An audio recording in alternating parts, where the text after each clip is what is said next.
আজকে যাত্রা করেছি টাকির উদ্দেশ্যে। শিয়ালদা থেকে হাসনাবাদ লোকাল ট্রেন ধরেছি। তার আগে যাদবপুর থেকে শিয়ালদা চলে এসেছি, শিয়ালদা থেকে হাসনাবাদ লোকাল ধরেছি। টাকি বিখ্যাত একটা ট্যুরিস্ট পিকনিক স্পট। আর এখন তো শীতকাল, সেখানে দারুণ সব পিকনিকে জমে গেছে। আমরা অবশ্য পিকনিকের উদ্দেশ্যে যাচ্ছি না, আমরা বেড়াতেই যাচ্ছি। আগেও একবার টাকি গেছিলাম, কিন্তু সেভাবে ঘোরা হয়নি, কারণ তখন ছিল গরমকাল, সেজন্য খুব একটা ঘুরতে পারিনি। এবার শীতকালেই যাচ্ছি বেশ ভালোভাবে ঘোরার জন্যে কয়েকজন বন্ধুদের সঙ্গে।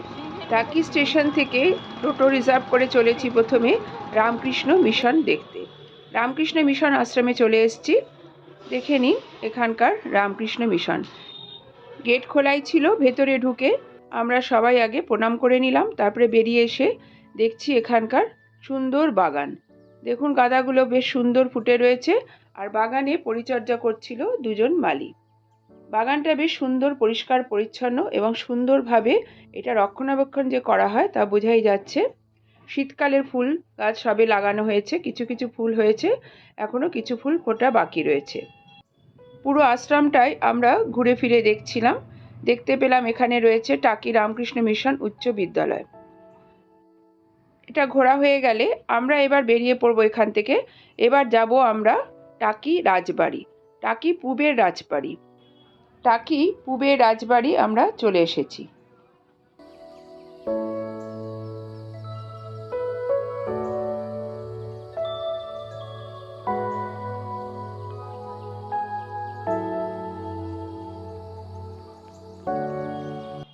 রাজবাড়ির বাইরে একটা দেখতে পেলাম কামানও রয়েছে।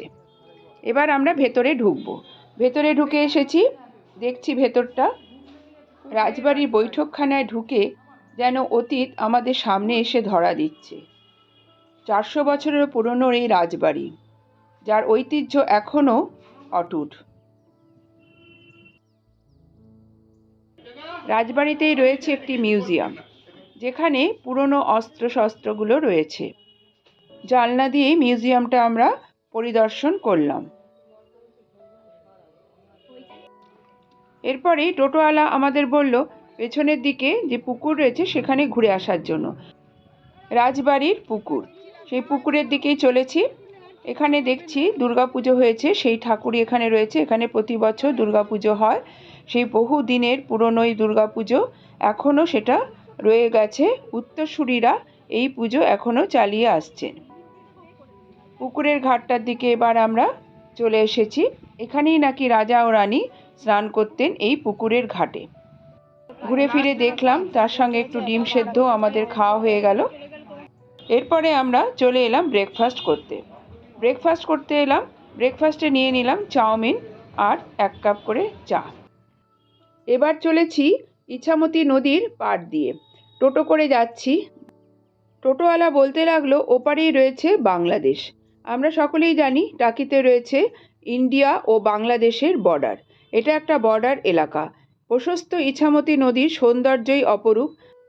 এই জার্নিটা আমরা সকলেই খুব ভালো উপভোগ করছি। আর যে টোটোওয়ালা আমাদের নিয়ে যাচ্ছেন, ওনার বেশ ভালোই অভিজ্ঞতা আছে এই জায়গা সম্পর্কে। পুজো হয়, ওখানে পাটাবল্লি হয়, ও পাশটায় গয়না বাক্স শুটিং হয়েছিল, ওই বাড়িটা আছে। এগুলো সব ঘুরিয়ে আসুন আপনারা।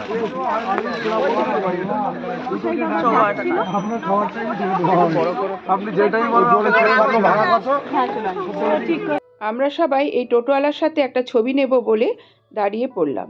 এনার নাম প্রশান্ত দাস।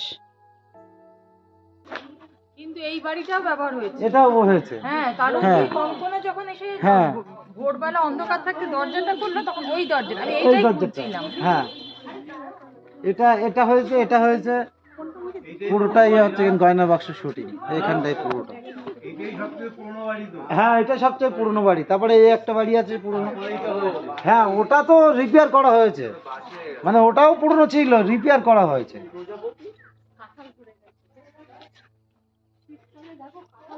আসো ভাই, দেখছো তো তোমরা, দেখছো, বুঝছো তো কিছু? হ্যাঁ, ঠিক আছে, আসো।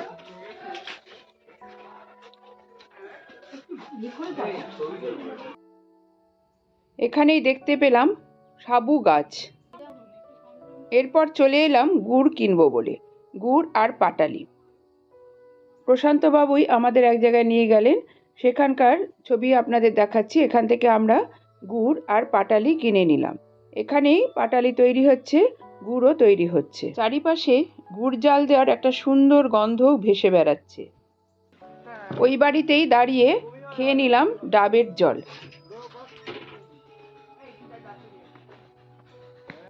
আবার টোটোয় উঠে পড়েছি। এবার চলেছি গোলপাতা জঙ্গলের উদ্দেশ্যে। গোলপাতা ফরেস্টে ঢুকতে হলে অবশ্যই বিএসএফের কাছে আধার কার্ড জমা দিতে হবে। প্রশস্ত এলাকা জুড়ে এই গোলপাতার ফরেস্ট, এ এক অসাধারণ দৃশ্য। এই গোলপাতা ফরেস্টকে বলা হয় মিনি সুন্দরবন। টাকির এক অমূল্য সম্পদ এই গোলপাতা ফরেস্ট।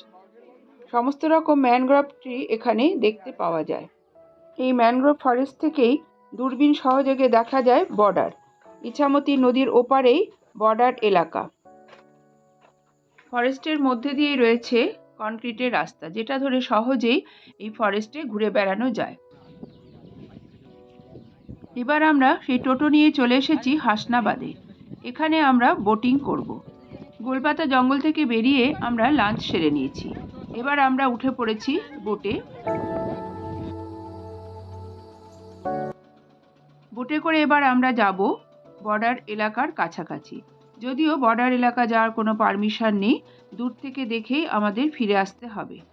আর সেখানে কিন্তু কোনো ছবি তোলাও যাবে না, একথা আমাদের বলে দিলেন বোট চালক। পড়ন্ত বিকেলের মায়াবী আলোয় ইছামতি নদী অসাধারণ। দূরে দেখা যাচ্ছে ভারত বাংলাদেশ বর্ডার। সারা বছর যে কোনো সময় টাকি যাওয়া যেতেই পারে, কিন্তু বছরের একটি নির্দিষ্ট সময় থাকে যখন কেউ তার সমস্ত মহিমায় টাকিকে দেখতে পারে। দুর্গাপূজার শেষ দিন দশমীতে প্রতি বছর দেবীর বিসর্জন অনুষ্ঠানে সাক্ষী হতে ভারত ও বাংলাদেশ উভয় দেশেই অসংখ্য মানুষ নদীর তীরে জড়ো হয়। উভয় দেশের মূর্তিগুলি নৌকায় চড়ে নদীর কেন্দ্রে যায়, যেখানে তারা একসাথে নিমজ্জিত হয়।